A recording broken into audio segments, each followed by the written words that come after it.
Hey everybody, Lieutenant Joe here for the Blue Heart webcast, our little get together where we talk about everything law enforcement, what's going on in the world. I want to thank our sponsors, blue360media.com, where you can get all my books, riottint.com, where you can get safety glazing for windows and doors, excellent stuff, and medicalessentialdiagnostics.com. They are a health screening place for New Jersey public workers. Check them out, find out you got something wrong with you so you can get through your career and then collect your pension and be healthy, stay with your family.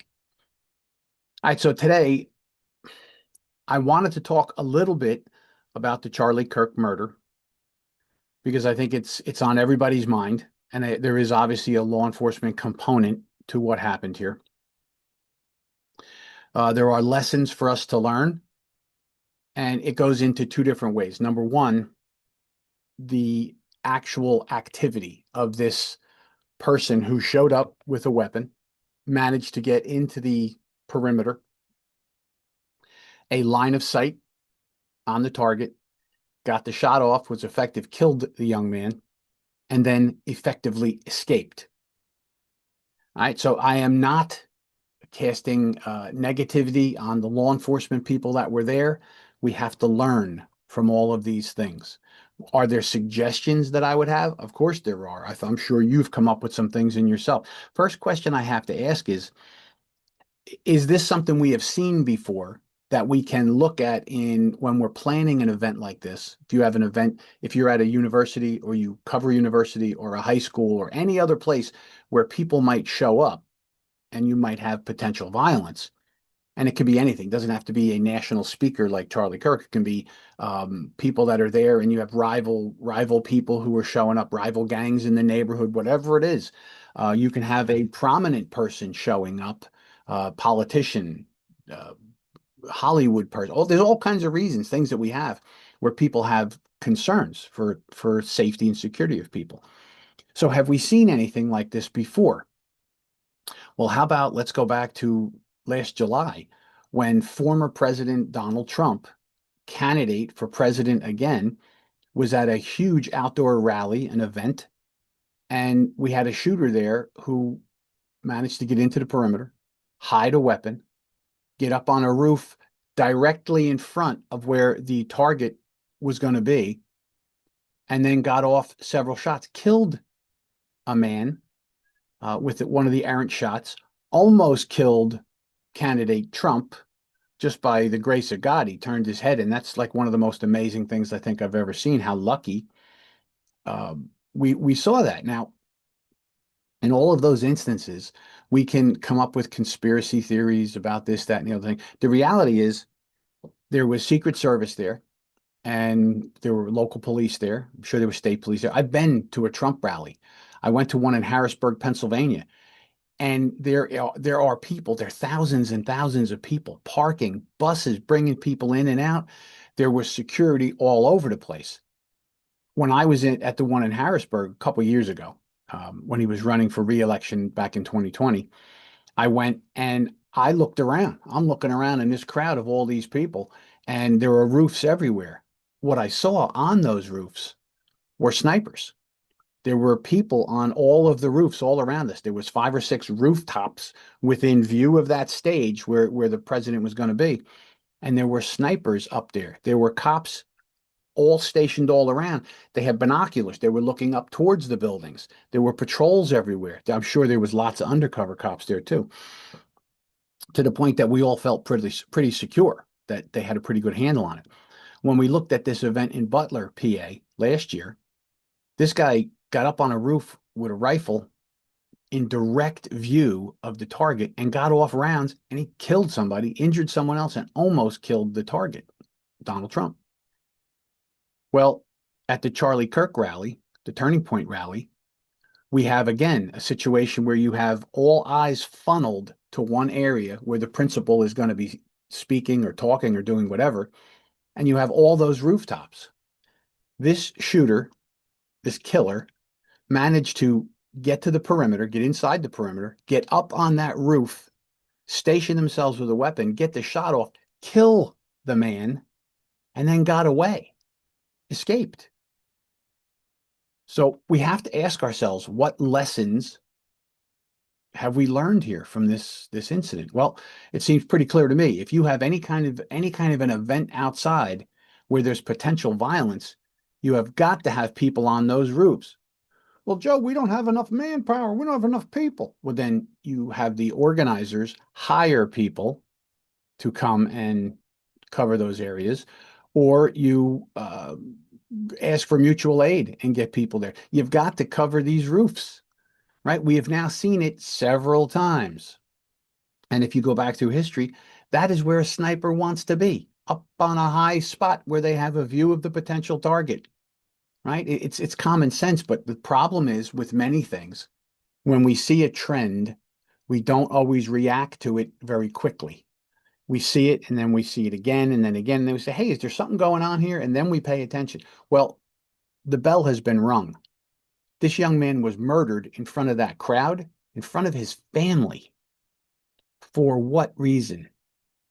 Well, that's the second part. What I want to talk about is the growing um, presence of hate in our society. This killer, this person that shot Charlie, hated him because of his opinions, because of his speech, because of his ideas, right?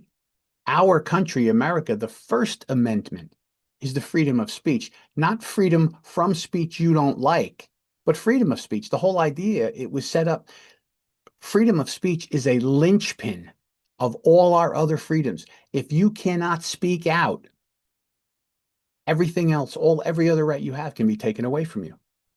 And when we look at people, it's not to protect the speech we like, it's to protect all the speech, even the stuff we don't like. We have a response. When we don't like something somebody says, we don't listen. We walk away. We turn off the channel. But are we seeing that today? What is the trend we're seeing today? As law enforcement, we have got to look and say, what trend are we seeing when it comes to this violence? We're seeing that there is a political component to this. And I'm not talking specific people. What I'm saying is we're seeing that there are certain groups that have a dislike of certain speeches or things or concepts or ideas that they don't like. There was a time when if I didn't like something that somebody said, I would present better ideas. I would engage in an argument with that person, try to make my case and convince people I'm right and that person's wrong. That, in essence, is what Charlie did. He went out and said, come on up, speak to me, tell me your point of view, and he would argue it. And people didn't like his point of view. Well, that's fine. Don't come to the rally. Don't watch him on social media. Don't read the articles about him. You don't show up with a weapon and kill him. This is the trend that we're now seeing. We're seeing people who have a grievance no longer yelling and screaming. We saw it start from that, didn't we? We started to see protests where people would protest, and that's good. Protest is part of what we're allowed to do. We're allowed to assemble and make our voices known. People don't have to listen to us, but we have a right to make ourselves known as long as we don't commit crimes while we're expressing ourselves. So we've seen the trend is that these protests went from people are upset, they want to say what's on their mind, they want to express their grievances, all good stuff, to now I'm going to express my grievance and I'm going to throw rocks and bottles. If there's people I don't agree with, I'm going to throw rocks and bottles at them. I'm going to smash windows and steal everything because I'm so angry. I'm going to start fires. I'm going to shoot people, right? We saw this trend coming, and what was the response? And I don't mean from you, law enforcement. The men and women in law enforcement would go out and protect the community. There's also a political component to all of this where the leadership of a community might say, well, I kind of agree with these people being angry. I kind of understand why they'd want to smash out the windows and steal all the stuff. I understand why they'd be so angry they would burn a building down. And I think we should let them do that. That's a political decision that endangers everyone, right? And especially law enforcement. You're out there trying to do the right thing, and there's no will to stop this. Well, what did that lead to? Did we see people with grievances be able to burn, loot, rob, destroy, kill people, and they felt assuaged. Okay, I got my venting. No, it happened more and more and more because that is what happens when people commit crimes. If you do not stop criminal activity, it doesn't go away. It grows, it amplifies. And that's exactly what we've seen all the way to the point where we're seeing entire cities you can't function in. You work in those cities. You know what it's like, right? And we're seeing Washington, D.C., completely out of control, carjackings every day, people being murdered every week. Chicago, our fellow brothers and sisters, American citizens, murdered every single weekend. And who does anything about it? Nobody. You're not permitted to do it for all these different political reasons. But the reality is, people are dying, people are getting hurt, people getting injured. The only thing that stops that is proactive law enforcement. So when we see this growth of hate, the hate industry, where people now feel entitled to not just vent their opinions, but to extract um, pain and suffering against the people they disagree with, this is not going to stop. It's only going to get worse. Charlie Kirk is a example of a young man who was just out there speaking his mind, engaging in a conversation with people who disagreed with him. And one person who didn't agree with him a lot decided that the answer to disagreeing with him, his opinions, his concepts, his thoughts, was not to present a better argument, but to bring a rifle to a rally and kill him in front of his family and all of those people on national TV. That is wrong. That is completely horrible, and it never should have happened. But as law enforcement officers, you have to look at every event that goes on in your town. Be prepared for every car stop. Who are you stopping? Where did they come from?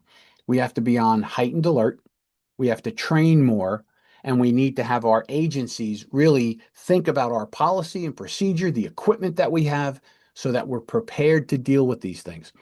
You might have a speaker at a college that's controversial. Everybody better prepare themselves correctly. Look at the roofs, put out enough people. It seems like common sense, right? But it's a tough thing that we're seeing now, this growth of hatred. We have got to calm it down. Disagreement is okay. Hurting other people because you don't like their opinion, that is not okay. We have to bring that to an end. Our politicians need to take it down a notch. Calm down, call for calm, call for discussion, talk out ideas. We don't use violence to make our point. All right.